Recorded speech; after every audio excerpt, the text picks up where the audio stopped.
Ok, salut, bienvenue dans l'analyse hebdomadaire, la toute première que j'ai décidé de faire en vidéo.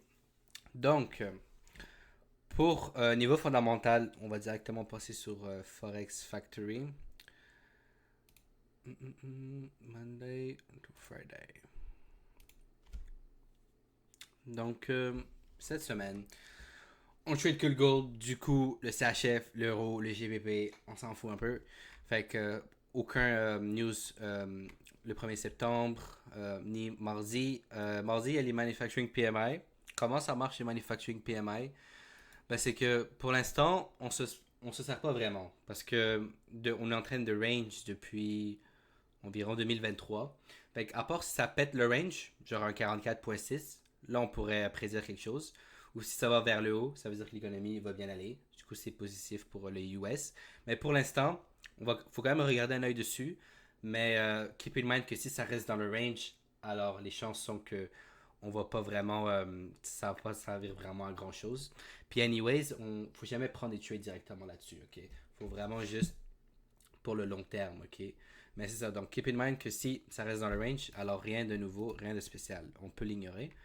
RD, on s'en fout. Nanana. Jobs opening. Alors là, d'habitude, moi, je regarde pas trop ça. Mais présentement, tu sais, avec la Fed, le contexte fondamental, c'est que la Fed, comme j'ai dit plusieurs fois, la Fed, elle est ouverte. Est-ce que ça veut dire qu'ils vont couper les taux? Non. Donc, sont ouverts selon les données économiques. Les données économiques, c'est quoi? C'est le marché de l'emploi. Donc là, ils te montrent directement que, hey, on peut couper les taux selon les données du marché économique. Ça veut dire, ils te disent directement c'est sur quoi qu'ils vont se baser pour faire cette décision. Puis c'est quoi qu'ils vont se baser sur? C'est sur le marché de l'emploi. Donc maintenant, tout ce qui est jobs, je vais regarder tout simplement. Pour moi, c'est extrêmement important parce que c'est le main focus de la Fed qui va faire ou pas couper les taux d'intérêt. Donc, jobs opening, c'est important à regarder. Si ça reste dans le ça reste environ comme le forecast, il n'y a pas de problème. Donc ça reste à surveiller mercredi. Sinon, pour jeudi, unemployment claim, ça arrive à chaque semaine. Pas trop important, honnêtement. ISM Services PMI, pareil que Services PMI, on est présentement dans un range. Alors si ça le pète, tant mieux, mais si ça bouge pas, tant pis.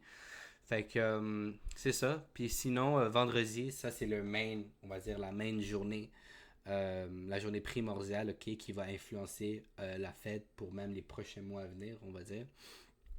Fait que ça, on doit regarder extrêmement attentivement, surtout unemployment rate, puis le non-farm employment change, c'est le marché de l'emploi. C'est les données les plus importantes, donc c'est ça. Donc faut regarder ça attentivement. Puis anyway, je vais vous faire l'analyse hebdo des résultats. Vous pouvez juste m'écrire, puis je vais vous dire, une fois que les news seront sorties, qu'est-ce qu'on va prédire pour le gold. Donc ça, c'est un peu fondamentalement. Fondamentalement, comme je disais, on attend les marchés de l'emploi. Il se passe rien avec Trump, il n'y a pas de guerre, il n'y a pas d'incertitude, whatever. So, tout est good. Fait que, yes, donc là, on s'attaque sur le graphique. Donc, techniquement, qu'est-ce que je m'attends pour le gold?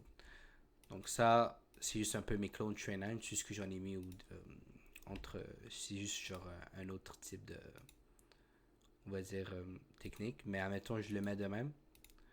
Mais comme ça. Donc là, je me dis, gold all time high, c'est peu probable. Parce que pour avoir un gold all time high, faut qu'on ait des données d'emploi qui sont faibles. Du coup, on peut, comme ça, on peut couper les taux. Vous comprenez? Fait que, mais pour l'instant, les données de l'emploi, on les aurait que vendredi. Alors, les conditions sont pas là, puis ça va nous prendre 5 jours au moins pour avoir les conditions. Donc, c'est pour ça que le Gold All Time High, je le vois pas tout de suite. Puis, je pense qu'on peut même aller voir sur Forex Live. Ils ont publié un article sur le Gold dans le live feed. Et ici, but a breakout looks unlikely at this time. Comme je vous ai dit, pourquoi? Ben, parce qu'on n'a pas encore les données de l'emploi. Okay? Les conditions ne sont pas encore là, ne sont pas encore arrivées. Donc, c'est très unlikely. However, le seul point, on va dire, qui vient contraster ça, c'est que vous direz qu'on s'en fout présentement du technique, puis le fait qu'on est overextend, puis toutes ces affaires-là. On continue à pousser, puis pousser, puis pousser. Vous comprenez? Puis on a brisé le niveau. Fait que ça se peut aussi qu'on voit très bien le goal toucher all time high. C'est pour ça que, est-ce qu'il y a un scénario plus probable que l'autre? Je dirais oui, mais en ce moment, Peut-être que pas vraiment en fait. Parce que, comme je vous l'ai dit, on est au mois d'août. La liquidité est pas là. Fait que je sais qu'on sort dans la première semaine de septembre, mais encore là, je risquerais pas du capital pour short ici, même s'il y a une grande chance que ça arrive. Moi, je préfère mieux qu'on vienne corriger, parce qu'on va most likely revenir en haut vers vendredi. Puis une fois vendredi, si les données sortent faibles, alors on va probablement faire un truc de même, puis on pourra aim past le all-time high à l'extension ici. Donc, ça serait ça mon plan. C'est pour ça qu'il y a un beau setup qui risque d'arriver après vendredi, donc la semaine prochaine, pas cette semaine. C'est pour ça que cette semaine, je pense pas que je vais risquer du capital, tu sais. Fait que c'est ça. Donc, sinon, est-ce que j'ai pris un trade? Oui, j'ai pris un trade. Donc, c'était aux alentours d'ici. Un peu plus de même. Donc, qu'est-ce que j'ai fait, tu sais, c'est que j'ai juste mesuré cette impulsion all the way à cette correction, puis je me disais, par où est-ce qu'on pourrait commencer du bearish price action? Par où est-ce qu'on pourrait, tu sais, commencer une descente? Je voyais le 78 ici, avec ce point-là. Je me disais, ça se peut très bien que, tu sais, on va là. Puis, tu sais, en collant des fibs, des extension fibs, par exemple, ici, si tu mesures cette impulsion, tu verras que il y a aussi l'extension ici. Sinon, tu pouvais aussi juste mesurer, on va dire, de même, comme ça. Puis tu peux voir que on est un peu, tu sais, dans cette zone ici. Fait que je regardais attentivement cette zone, je disais, il y a des extensions de fibres, il y a lui ici. C'est là en termes de key level, il n'y en a pas vraiment. Fait que c'est un peu une zone un peu tricky, ça vient avec l'expérience. Mais c'est pour ça qu'à partir de là, j'étais comme, on risque de redescendre de là. Parce que, anyway, ici, les points ici, c'est des points où ce que fondamental, il était extrêmement bullish pour le gold. Alors que ici, vous pouvez voir sur Forex Live, on n'avait aucune news. Genre, il se passait rien fondamentalement. Les indices, ils pétaient le feu au all-time high, l'économie va bien, tout va bien. Fait que je me dis, c'est quoi les chances que Gold va encore dans le top du range?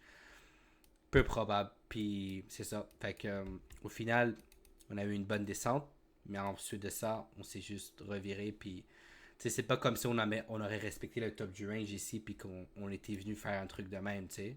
Non, on a juste pété le feu. Fait que c'est pour ça que j'étais comme, ok, alors le top du range, c'était ça s'est pas passé qu'on allait juste venir de même puis redescendre. Vers ici non plus ça s'est pas passé, on a juste pété. Fait que j'étais comme ok, le marché il fait fuck all, il fait ce qu'il veut sans aucune raison logique. Puis tu sais, le mois d'août c'est souvent de même. Ça veut dire que c'est des moves qui sont pas justifiés. On suit pas le fondamental, tu sais. Parce que tu sais, admettons, on regarde ce graphique là, t'es comme, on dirait que Trump il a annoncé des tarifs sur genre de 65% sur genre tous les pays du monde, tu sais. C'est pas mal en rallye. Fait que pour aucune raison. Fait que c'est ça. Donc c'est pour ça que là je suis comme ok, j'ai conclu que tu sais on peut rien y faire. C'est pas vraiment de ma faute. Puis anyways, puis most likely comme vous avez vu, on avait déjà commencé à descendre. Fait que si admettons on aurait juste eu un mouvement normal, on suit le fondamental, on suit tout ce qui se passe, on aurait vraiment juste fait ça puis redescendre. C'est ce qui arrive quand j'ai short ici, quand j'ai short ici et quand j'ai short le top ici. T'sais. Fait que, mais bon, c'est ça qui arrive. Puis, yeah. Fait que niveau graphique, c'est ça. Donc, niveau graphique, je m'attends que là où ce qu'on est présentement, on peut voir qu'on est arrivé à l'extension ici quand tu mesures cette impulsion. Fait que niveau graphique, ça m'étonnerait pas de voir le gold redescendre. Mais encore là, je jouerais pas ça parce que présentement, le gold il a l'air à s'en foutre. Puis je préfère mieux laisser la news passer parce que comme je disais, il y aura probablement une autre opportunité quelque part ici. Si les données sortent plus faibles ou si les données sortent plus fort puis qu'on n'a pas la possibilité de couper les taux, ben alors là, je veux dire, on sera probablement quelque part ici ou ici. Puis on pourrait aim probablement pour le bottom du range. Tu comprends? Fait que ça serait intéressant. Mais c'est ça. Donc c'est un peu ce qui se passe au niveau graphique. Rien de fou. Je veux dire, c'est très difficile à prédire présentement. Mais c'est ça. Donc, c'était tout pour l'analyse hebdomadaire. Dites-moi si vous avez des questions, vous pouvez venir me texte, Instagram, Discord, whatever. Puis, yes.